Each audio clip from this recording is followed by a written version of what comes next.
Pirmąjį pavasario penktadienį Panevėžio miesto širdyje Senvagėje susirinko kelios dešimtis panevėžiečių. Nors diena buvo vėsi ir apniukusi, gyventojai neišsigando ir pradėjo iki metų pabaigos truksiančią aktyvaus laisvalaikio akciją. Nuo šiol kiekvieno mėnesio pirmą penktadienį vietos gyventojai čia bėgs, važiuos, eis 3 simbolinius ratus aplink Senvagę. Mes norime atkreipti Lietuvos tautos dėmesį į alkoholizmo problemą ir mažą fizinį aktyvumą. Kas norės galės bėgti, eiti, galės šiaurietiškom lazom pasinaudoti, einant.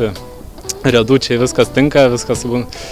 Ir tiek, kad 3 km mūsų yra maršrutas, kodėl būtent 3 km parinkti, tai maždaug 3 kartą aplink Senvagę, tam, kad vis tiek mūsų lietuvių visam pasaulyje yra maždaug 3 milijonai ir 3 km, taip simboliškai skaičius. Į pirmąjį šių metų bėgimą aplink Senvagę susirinkę panevėžiečiai bėgti pradėjo ne iš karto. Kad neįvyktų trauma ir miestelėnai kiek apšiltų, sporto treneris jiems pravedė trumpą mankštą. Pasak Raimundo Dambrausko, tokią mankštą reikėtų daryti prieš kiekvieną bėgimą, o visi norintys ją išmokti tai galės padaryti užsiėmimo Mes už blaivų ir aktyvų Panevėžį pradžioje. Penktadieniais, kai bus tos bėgimas organizuojamas, tai kelias minutės prieš bėgimą tokią bėgiminę pramankštėlę.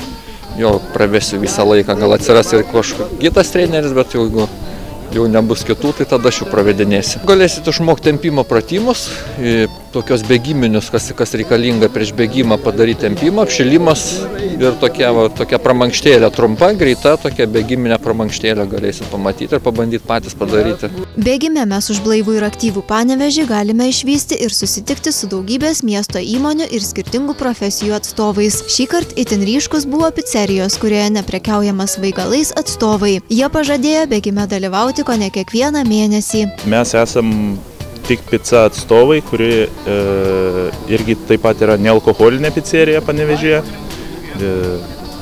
Dėl to mes ir palaikom, nes yra bendraminčiai. Tai kai tik būsite laisvi, penktadieniais stengsitės bėgti kartu su kitais panevėžiečiais? Tikrai taip, pasistengsim. 3 simbolinius ratus aplink Senvagę panevėžiečiai kviečiami įveikti kiekvieno mėnesio pirmąjį penktadienį 18 val. Tada artimiausias bėgimas vyks balandžio 1. Planuojama, jog panevėžiečius vienijantis bėgimas ėjimas bus organizuojamas kiekvieną mėnesį iki pat gruodžio.